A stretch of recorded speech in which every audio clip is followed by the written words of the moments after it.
Hi friends, welcome to Sadhika's magic world.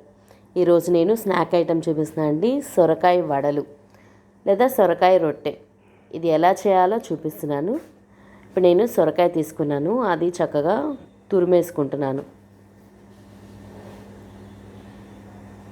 చక్కగా great చేసేసుకున్న తర్వాత దీంట్లో సన్నగా కట్ చేసేసుకున్న కొత్తిమీర, పచ్చిమిర్చి, కరివేపాకు సన్నగా కట్ చేసేసుకున్నా అండి, ఉల్లికాడలు,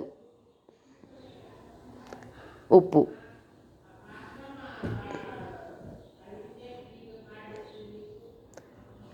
మనం దీంట్లో పిండి కలపడానికి మొత్తం అన్నిటికీ సరిపడా ఉప్పు వేసేసుకోవాలి. ఫస్ట్ ఇది మొత్తం మిక్స్ చేసేసుకోవాలి, అంతా ఈవెన్గా కలిసేటట్టు మిక్స్ చేసుకోవాలి. ఇందులో మనం ఇప్పుడు బియ్యపిండి వేసి కలుపుకోవాలి. ఇందులో మనం వాటర్ కలపకుండా ఎంత బియ్యపిండి అయితే దీనికి పట్టిద్దో అంత బియ్యపిండి కలుపుకోవాలన్నమాట.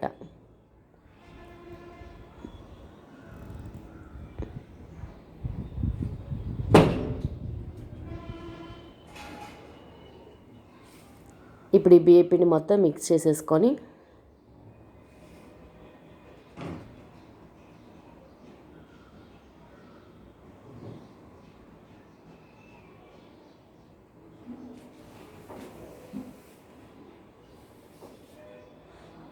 మనం వేసుకున్న బియ్యపిండి దీనికి కరెక్ట్గా సరిపోయిందండి. దీనికి సరిపడ మట్టుకే మనం కలుపుకోవాలి, వాటర్ వేసుకోకుండా అయితేనే అప్పుడు టేస్ట్ బాగుంటుంది. ఇప్పుడు నేను పెద్ద ముద్ద తీసుకొని ఫస్ట్ పెనం మీద రొట్టెలాగా ఎలా వేసుకోవాలో చూపిస్తున్నాను. పెనానికి ఆయిల్ అప్లై చేసేసి దీని మీద పల్చగా ఒత్తేసుకోవాలండి.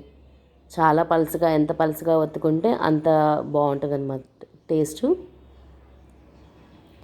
చక్కగా స్ప్రెడ్ చేసేసుకొని ఒత్తేసుకోండి. పెనం నేను కాల్చలేదండి ఫస్ట్, అందుకని చక్కగా మనం స్ప్రెడ్ చేసుకోవడానికి ఈజీగా వస్తుంది.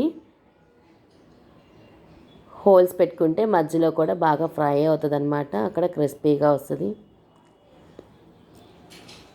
ఇప్పుడు మనం స్టవ్ వెలిగించుకొని పైన ఇంకొంచెం ఆయిల్ వేసుకొని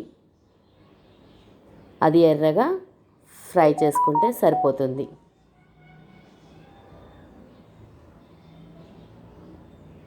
ఇది మనం ఆయిల్ తక్కువగా కావాలనుకుంటే ఇలా చేసుకోవాలన్నమాట.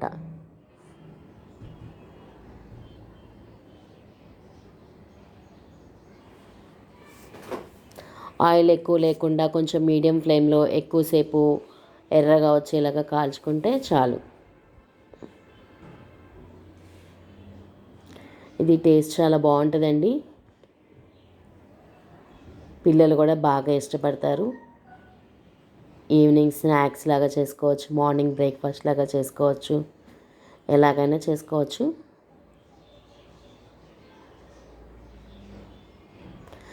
ఈ వీడియో కనుక మీకు నచ్చినట్లయితే లైక్ చేయండి, షేర్ చేయండి, సబ్స్క్రైబ్ చేయండి. ఫస్ట్ టైం నా వీడియోస్ చూసేవాళ్ళు తప్పకుండా సబ్స్క్రైబ్ చేసుకోవడం మర్చిపోకండి. పక్కన బెల్ ఐకాన్ కూడా క్లిక్ చేయండి. సబ్స్క్రైబ్ చేసుకొని మీకు నోటిఫికేషన్స్ కూడా వస్తాయి ఎప్పటికప్పుడు. చూసారా, ఇది చక్కగా ఫ్రై అయిపోయింది, చాలా పల్చగా వేసుకున్నా కదా. ఇప్పుడు నేను వడలు వేసుకుంటున్నాను. ఆయిల్ బాండి పెట్టుకొని అందులో చిన్న చిన్నవి మనం చేత్తో వేసేసుకోవచ్చు. దాన్ని మళ్ళీ పేపర్ మీద వేసుకొని తీసుకొని అంత వేయాల్సిన అవసరం ఉండదు, మనం చక్కగా చేత్తో వేసేసుకోవచ్చు. ఇది పిల్లలకి చేసి పెడితే పర్వాలేదు. మనం పెద్దవాళ్ళం ఆయిల్ తక్కువ తింటాం కాబట్టి పిల్లలకి ఇలా చేసి పెట్టచ్చు, క్రిస్పీగా ఉంటాయి. ఇంకా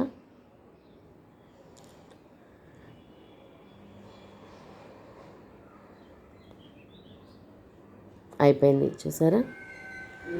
ఒకే బ్యాటర్తో మనం 2 రకాలుగా చేసుకోవచ్చు. ఇది ఇప్పుడు సాస్తో కానీ ఏదైనా చట్నీతో కానీ తినచ్చు. బయటంతా క్రిస్పీగా, లోపల సాఫ్ట్గా చాలా బాగుంటుంది.